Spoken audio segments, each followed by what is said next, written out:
Welcome to வில்டாஸ் kitchen. எங்கள் வீட்டில் நேற்று உருளைக்கிழங்கு கிரேவி செய்தோம். அது மீந்து போச்சு. அதை வச்சு என்ன யூஸ்ஃபுல்லாக ஏதாவது பண்ணலான்னு பார்த்தேன். இப்போது சமோசா செய்து கொடுக்கலாம். அந்த உருளைக்கிழங்கு கிரேவி ரொம்ப நல்லாயிருக்கு. நம்ம அதுக்குன்னு ஸ்டஃபிங் வந்து தனியாக செய்ய தேவையில்லை. ஏற்கனவே நான் வீடியோ அப்லோட் பண்ணியிருக்கேன். சமோசா ஷீட் எப்படி செய்கிறதுன்னு அதை போய் செக் பண்ணி பாருங்கள். இப்போ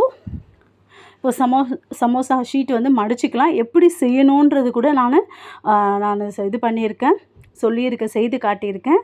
அதன்படி செய்யுங்க. உங்களுக்கு தெரியலன்னா அதை பார்த்து செய்யுங்க. இப்போது இது ஷீட்டை நல்லா மடிச்சுட்டு உள்ளே வந்து அந்த ஸ்டஃபிங்கை வச்சுட்டு மைதாவும் தண்ணியும் சேர்த்து ஒரு பேஸ்ட் போல் செய்து அதை ஒட்டிடலாம். ஏன்னா பிரிஞ்சு வந்துடும். இந்த மாதிரி நீங்கள் செய்து பாருங்கள், பிரிஞ்சே வராது.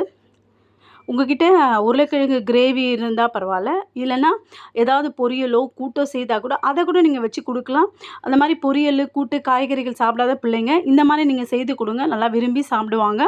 இந்த மாதிரி பேஸ்ட்டு நீங்கள் ஒட்டுறதுனால அது பிரிஞ்சு வராது.